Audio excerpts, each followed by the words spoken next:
Imagine dragging a heavy anchor behind you everywhere you go. Every step feels harder than it should. And the craziest part? Most people don't even realize they're carrying one. That's what I'm talking about today. The hidden negative anchors that secretly hold you back. And if you've ever felt like you're stuck or slower than you should be, you might be tied to one right now. Here's the kicker. There's a way to cut the chain. And once you do, the shift feels almost unfair. But I'll get to that in a moment. Negative anchors are those beliefs, memories, and associations welded into your brain by past experiences. Maybe someone called you lazy years ago, and now you hesitate to push yourself. Maybe you failed once in public, and now every time you're asked to speak, you feel that same hot shame. They don't just haunt you, they shape you. And until you kill them, they quietly decide your future. Quick check. What's your biggest struggle right now that feels like dead weight? Drop it in the comments. No judgment. I've probably done worse. This is a safe place to call it out. So why do anchors hold so much power? Neuroscience has the answer. The amygdala, your brain's emotional alarm system, tags embarrassing or painful events with a giant red flag. Remember this so it never happens again. The problem is, your brain doesn't know the difference between social discomfort and mortal danger. So it reacts to criticism like it would to a predator, and it wires that reaction into your nervous system. From then on, similar situations trigger the same fear, hesitation, or shame. But here's the secret. What was learned can be unlearned. Anchors are not permanent. They're associations, and associations can be broken. The first way to kill them is awareness. Ask yourself, when do I feel that heaviness? What triggers the hesitation? A tone of voice, a challenge, a memory? Trace it back. Awareness is like shining a flashlight on the chain. It's the first step to cutting it. The second way is reframing. Anchors live in the story you tell. If you tell yourself that failure proved I'm worthless, the anchor stays strong.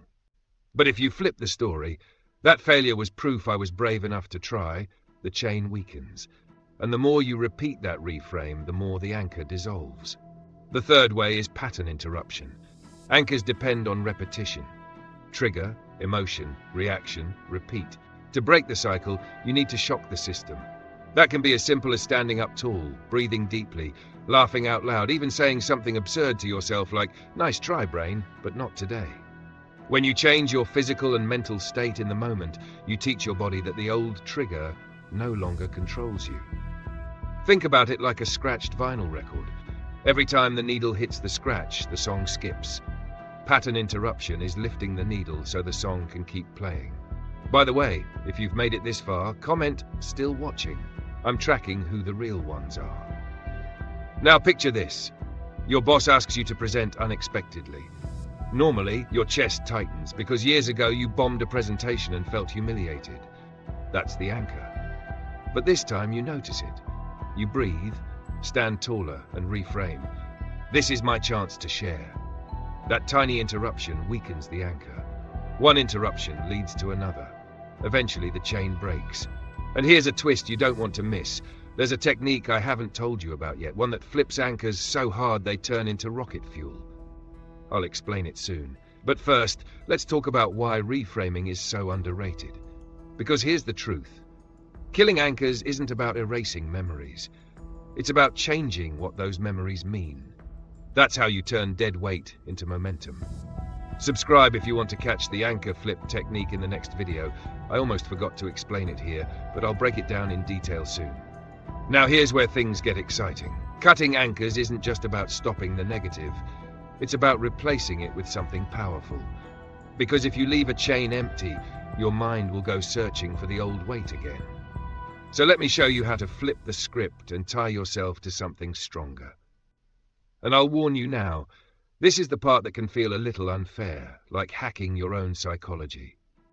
Start with visualization. Your brain responds to imagery almost as strongly as it does to reality. Athletes use this all the time. They rehearse victory in their minds before they step onto the field. You can do the same with anchors. Imagine the negative anchor vividly. See it as a heavy object chained to you.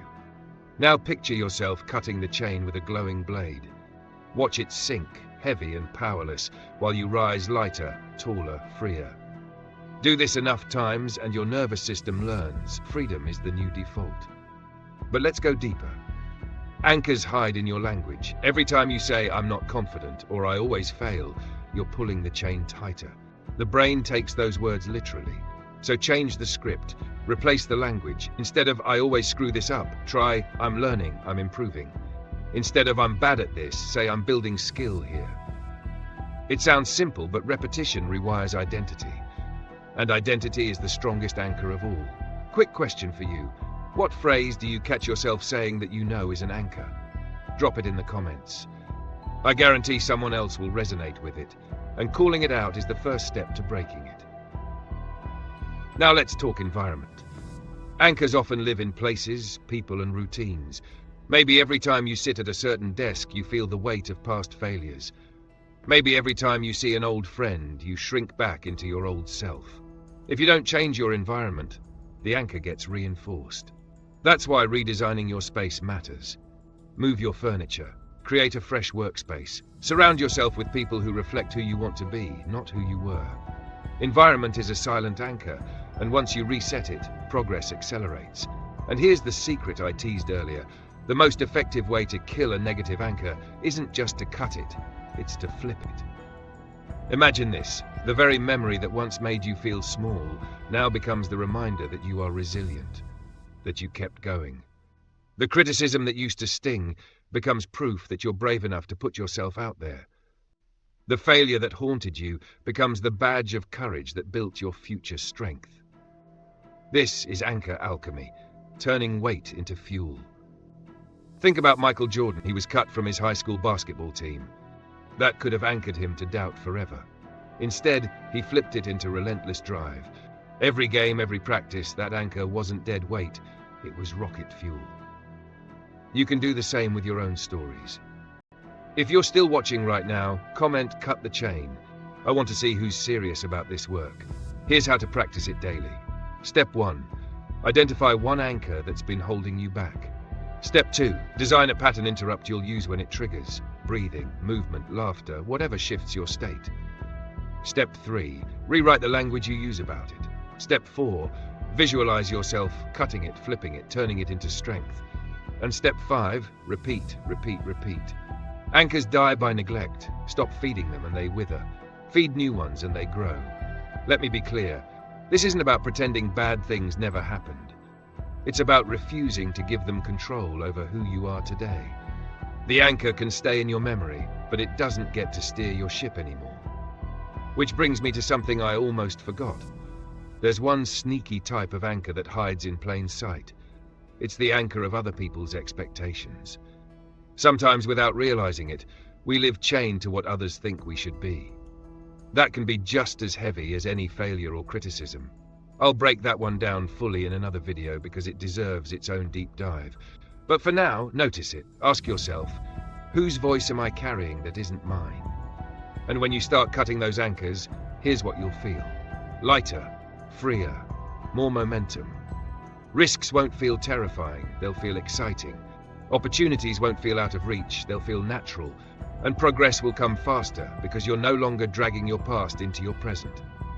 So test this. This week, kill one anchor. Just one. Use the tools: awareness, reframing, pattern interruption, visualization, language, environment, and flipping. Watch how quickly the weight shifts. And then imagine your life with all those chains cut. Because the truth is, the only anchors that hold you back are the ones you allow to stay. And once you kill them, nothing can stop you from moving forward. Subscribe if you learned something today, and comment "watching" if you made it all the way through. I know that means you're serious about cutting your chains, or really bored. Either way, you're in the right place.